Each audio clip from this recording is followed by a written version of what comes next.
तो मैंने बहुत ही गलत बोला और आज मैं यहाँ पे गाजीपुर बॉर्डर पे आया हूँ किसानों से माफी मांगने के लिए। तो मैं सभी किसान भाइयों से माफी मांगता हूँ। और 1947 को पंडित जवाहरलाल नेहरू ने एक भाषण दिया था लाल किले पे, उसकी वजह से आज ये देखने को मिल रहा है जैसे महंगाई है, तमाम समस्याएं देश में, उसके कारण उत्पन्न नहीं है। आपका क्या मानना है? अच्छा, एक बात आप मुझे बताइए, आपने खाली उन्हीं का बयान सुना है? भाई साहब, भाजपा नमूनों की टोली है और ये तो सिर्फ एक छोटा सा, आप ये समझिए, ट्रेलर है। पिक्चर दिखाने वाले तो एक से बढ़कर एक नेता हैं। उन्होंने ये पूछिए कि नेहरू जी ने 15 अगस्त 1947 को भाषण दिया, तब देश में महंगाई कैसे हो रही है। वित्त मंत्री कह देती हैं प्याज के बढ़ते दाम को लेकर मैं प्याज ही नहीं खाती, ठीक है जी। इनका एक नेता कह देता है जी कर्नाटक में हमने गंगा साफ करने पर लाखों रुपया बहा दिया। अब भैया कर्नाटक में कौन सी गंगा बह रही है, जरा ये भी बता दो। एक नेता इनका कह रहा है कि बीफ खाओ, मुर्गा मछली ये मत खाओ। एक और यूपी में टीम बन रही है गोरक्षा दल के नाम पर, दूसरी ओर ये कह रहे हैं बीफ खाओ। तो इनके नेता एक से बढ़कर एक टीम में नमूने हैं, कलाकार हैं, ये बात मैं आपको बता दूं। हाँ, कांग्रेस में नहीं है, कांग्रेस में नहीं है भाई। मैं किसी पार्टी को सपोर्ट नहीं करता हूँ और मैं आपको बता दूं कि कांग्रेस में हो चाहे बीजेपी में हो, नमूने सारी पार्टी में एक से बढ़कर एक हैं। आप कांग्रेस सपोर्ट रहे हैं, बीजेपी सपोर्ट रहे हैं, बता दो आप। तुम किसी चीज के भी नहीं तो फिर आपको आपत्ति क्यों हुई मोदी जी की इस बात से? इस बात से हुई, देखो यार, अब तुम ऐसे बिना वेरीफाई करे तुम कह रहे हो कि सपोर्टर हैं ये हैं। एक बात आप मुझे ये बताइए जी, कोलकाता में किसकी गवर्नमेंट है? किसी की भी। अरे आपको इतना नहीं पता क्या कोलकाता में किसकी गवर्नमेंट है? मैं तो आपकी इज्जत बचाने के लिए कर रहा हूं। अरे भैया, इज्जत मेरी इज्जत मत बचाइए। सुनिए मेरे को, सुनिए एक मिनट। मेरी इज्जत आप ना बनाने वाले हैं और ना मेरी इज्जत को बिगाड़ने वाले हैं, ठीक है ना? आप ये बताइए कोलकाता में किसी, अरे आपको सुनिए, अरे यार भैया, संबित पात्रा बनने आए हो क्या? बोलते रहो, गटर करते रहो क्या? तुम कन्हैयालाल बनने आए हो क्या? आप एक बात बताइए, एक बात आप मुझे बताइए, पश्चिम बंगाल में गवर्नमेंट किसकी? आपसे जो सवाल पूछा जाए उसका जवाब हो तो बताइए, वरना मना करिए, मुझे नहीं पता। भाई बताओ, आप ये बताइए। अरे भैया तुम बता दो। अरे भाई मेरी बात सुनेंगे आप? पश्चिम बंगाल में किसी गवर्नमेंट है? ममता बनर्जी की है या नहीं है? टीएमसी की है या नहीं है? टीएमसी की है या नहीं है? मैं आपकी तरह पॉलिटिक्स में क्या करते हैं आप? क्या करते हैं आप? क्या मैं काम करता हूँ? क्या काम करते हैं आप? ईयरफोन का काम करता हूँ। किसका? ईयरफोन का काम करते हैं। कभी आप कहते हैं किसी न्यूज चैनल पे आके कि मैं 12th में पढ़ाई कर रहा हूँ, 12th में पढ़ाई कर रहे हैं या ईयरफोन का काम कर रहे हैं? भाई दोनों कर रहे हैं। 12th का तो सबका रिजल्ट आ गया, आप कह रहे हैं कि आपकी पढ़ाई चल रही है। यही कमी है देश में मेरे भाई। सुनिए सुनिए, आप यंगस्टर से, अरे सुनने का काम करेंगे, सुनने का काम करेंगे। आपको पता है इस देश के अंदर हर दिन कितने लोग भूख से प्रभावित हैं? इस देश के अंदर आपको पता है SSC-GD के अंदर अब की बार कितने क्वेश्चन गलत दिए गवर्नमेंट ने? आपको पता है सिविल सर्विस की भर्ती कितने टाइम से नहीं हो रही है? आपको पता है इस देश के अंदर बेरोजगारी का क्या आंकड़ा है? आपको पता है खत्म हुई है क्या?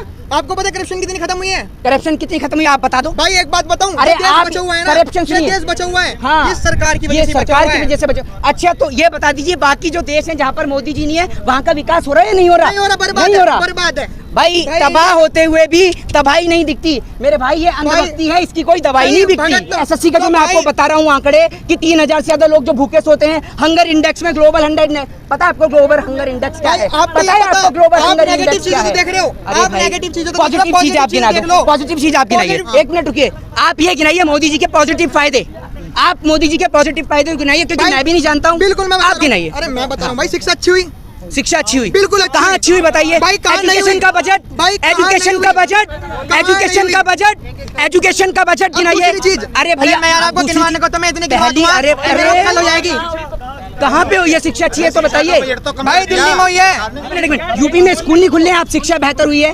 अरे मोदी हाई स्कूल से ट्रेनिंग लेके आए हैं झूठ बोलने की। मेरी 72 साल में सबके कपड़े घिस गए, सबके पैर घिस गए। अच्छा, सबके कपड़े घिस गए, कलम घिसते घिसते कि राम मंदिर बनेगा। अच्छा, फाइनली बन चुका। ये कमी है देश के यंगस्टर की, आधी अधूरी जानकारी लेके बैठे हैं। 12th कर रहे हैं, इसीलिए कह रहा हूँ पढ़ाई पे ध्यान दे लो। सुनो, अब सुनो बात। राम मंदिर कोर्ट ने बनवाया है, वरना जिस तरीके से 3 तलाक का मुद्दा पार्लियामेंट से पास होता है ना 300 सांसद के बहुमत से, वैसे ही 133 करोड़ जनता के आराध्य मर्यादा पुरुषोत्तम भगवान श्री राम को कोर्ट के दरवाजे के चक्कर क्यों लगाने पड़े? सवाल का जवाब दो।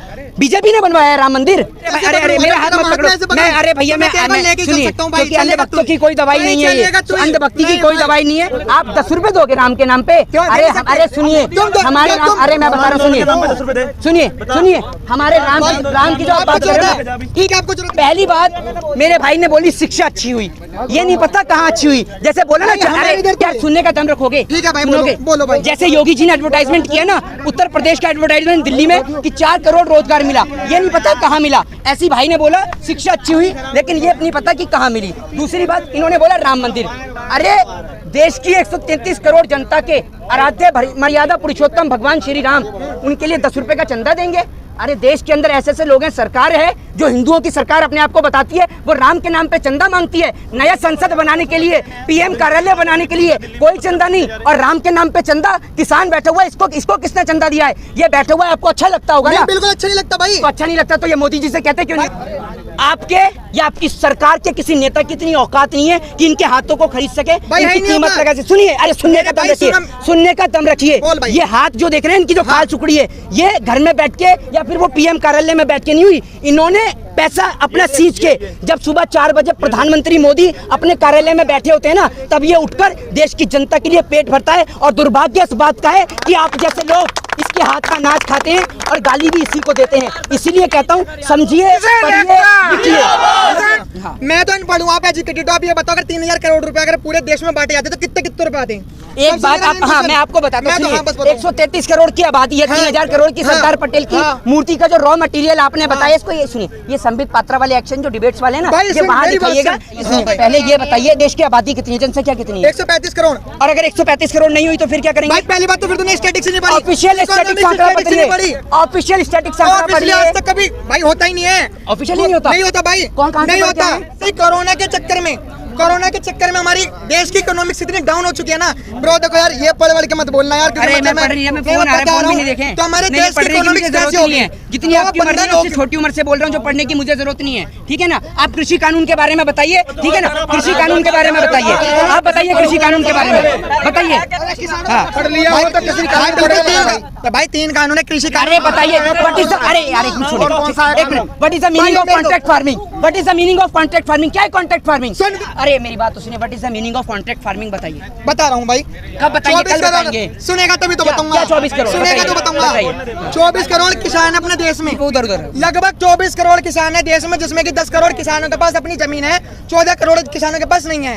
भारत एक कृषि प्रधान देश है और 70% जनता कृषि के ऊपर आरक्षित और निर्धारित है। मुझे तो पता ही नहीं, आपको पता ही नहीं। 24 करोड़ किसान, 24 करोड़ किसान, मोदी के घर का डाटा है 24 करोड़ किसान। यहाँ देश में 80 करोड़ किसान गवर्नमेंट ऑफिशियल डाटा देती है, और आप सब बता रहे हैं 24 करोड़ का। फार्म सर्विस एक्ट 2020 बताइए क्या है? फार्म सर्विस एक्ट 2020 की नहीं है। अरे ये घुमाइए मत, ये नहीं घूमने वाले। सुनिए, अरे सुनिए, फार्म सर्विस एक्ट 2020 की नहीं है। अरे पहले सरकार विकल्प नहीं दे रही, जो बाजार है सरकार ने कहा अपने पास से बेचो, हमारे से रिलेशन खत्म। अच्छा, हाँ। अरे मतलब जो एक बात बताइए, गन्ने की फसल 2 दिन में सूख जाता है गन्ना। किसी ने गन्ना उगाया, मान लीजिए 5 टन गन्ना उगाया, तो उसको लेकर भोपाल जाएगा, इतने का डीजल फूकेगा, है ना? डीजल फूकने के बाद में फिर उसमें टोल टैक्स भी देगा, और तब जाके देखेगा तो गन्ना तो सूखा पड़ा हुआ है, तो सरकार क्यों नहीं लेगी? और एक बात बताइए, ये मोबाइल फोन है, अब सुनिए, और घर पे जाके बताइएगा भी और भी लोगों को, ये मोबाइल फोन है। अगर इस मोबाइल फोन का स्टॉक खत्म हो गया ना, सिर्फ मेरे पास ही आ गया, तो बाजार में इसकी कीमत बढ़ जाएगी। इसको इकोनॉमिक्स बोलते हैं, ठीक है? पता है? हाँ, सुनिएगा, सुनिएगा, हाँ, ठीक है? तो अगर आप अनाज को रखने का स्टोरेज दे देंगे, किसान के हाथ से हटाकर अंबानी अडानी को दे देंगे, एक मिनट, गंगा जी से 1 बाल्टी पानी भरो चाहे 1000 बाल्टी नहीं भरो, कोई पैसा लेता है? नहीं लेता ना।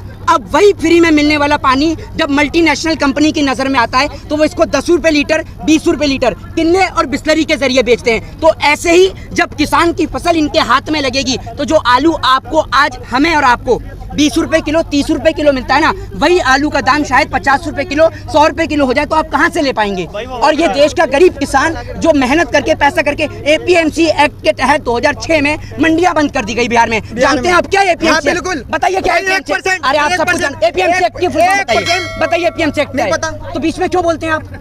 सुनने का शौक है नहीं आपको, लेकिन गिनाएंगे। पहले पढ़िए, सुनिए, आप मेरे भाई हैं और मैं आपकी रिस्पेक्ट करता हूँ, सभी यंगस्टर्स की रिस्पेक्ट करता हूँ, और ये बहुत अच्छी बात है कि आपको पढ़ना चाहिए, किसान के लिए बोलना चाहिए। लेकिन सुनिए, यहाँ आकर कम से कम इन बुजुर्गों के, इनके हौसलों को खत्म मत करिए। पता है आपको, 8 महीने से बैठे हुए हैं और 700 से ज्यादा परिवार के सदस्यों को खो चुके हैं। यहाँ सरकार और किसी सरकार की औकात नहीं कि इनको खरीद सके या इनको मदद दे सके।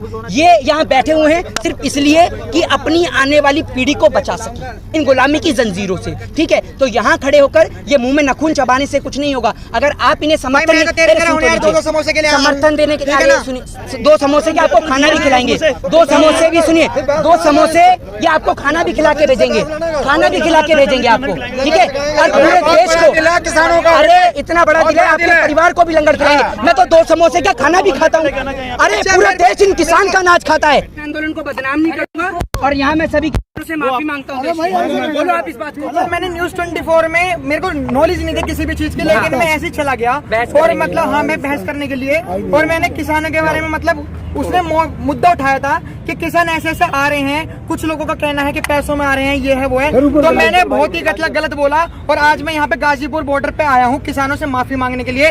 तो मैं सभी किसान भाइयों से माफी मांगता हूँ और मैं यहाँ पे जैसे आया मैंने यहाँ के हालात देखे, क्योंकि मतलब बहुत लोग कह रहे थे कि यहाँ किसान पैसों में आते आप बोलो मैं दोबारा कभी ऐसा काम नहीं करूंगा, ऐसा काम नहीं करूंगा।